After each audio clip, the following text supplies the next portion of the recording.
Cette intervention policière contre les courses de rue survenue vendredi soir près de l'aéroport de Gatineau continue de faire jaser. Radio-Canada a eu un accès privilégié aux coulisses de l'opération.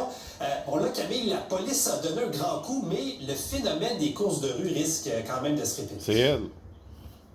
C'est ce qu'affirment plusieurs intervenants du milieu des courses automobiles et aussi le conseiller du district où je me trouve. Donc, je suis présentement tout proche du secteur de l'aéroport à Gatineau et vous pouvez voir, c'est ici qu'ont lieu des courses automobiles et des rassemblements de véhicules modifiés. D'ailleurs, la ville de Gatineau, on peut le voir à l'écran, a posé des blocs de béton pour couper l'accès en fait aux véhicules. Donc, les véhicules ne peuvent plus venir ici se rassembler.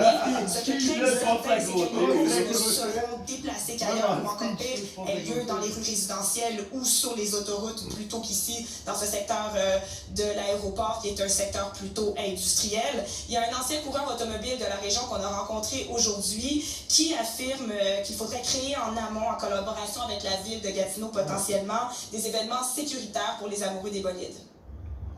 C'est de créer des événements pour eux, contrôlés avec pompiers, avec ambulanciers sur des routes ou des aéroports comme on le fait, fermés.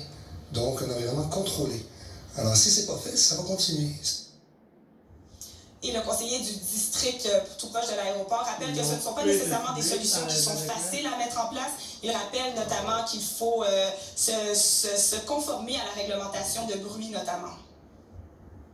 Il y a aussi toute la question de la réglementation par rapport à une piste de course. Il y en avait déjà dans le passé à certains endroits, puis ça a été fermé. Mais s'il y a un endroit qu'ils peuvent trouver, puis ça pourrait répondre à ces critères-là, bien à ce moment-là, c'est à eux de regarder ça de leur côté.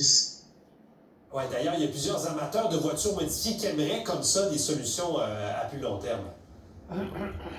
Oui, donc on a rencontré des jeunes adeptes de véhicules modifiés. Ils ne voudraient pas nécessairement mettre en place une piste de course car ce ne sont pas des jeunes qui disent défier les règlements. Ils sont plutôt adeptes des véhicules, des moteurs et des roues. Ils voudraient donc mettre en place avec des organisations, avec la ville, en collaboration aussi avec le SPVG, un lieu qui serait sécuritaire, un lieu délimité où ils pourraient se rassembler en toute quiétude.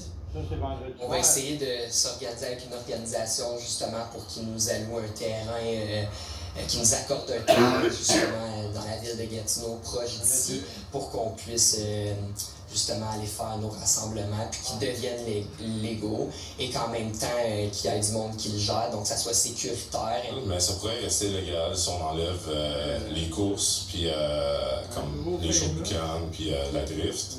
On pourrait juste faire comme un meet tranquille, puis juste ouvrir les capots, puis regarder les véhicules.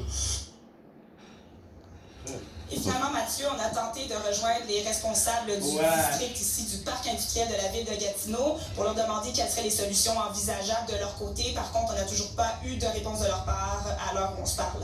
Merci beaucoup, Camille. Bonne soirée.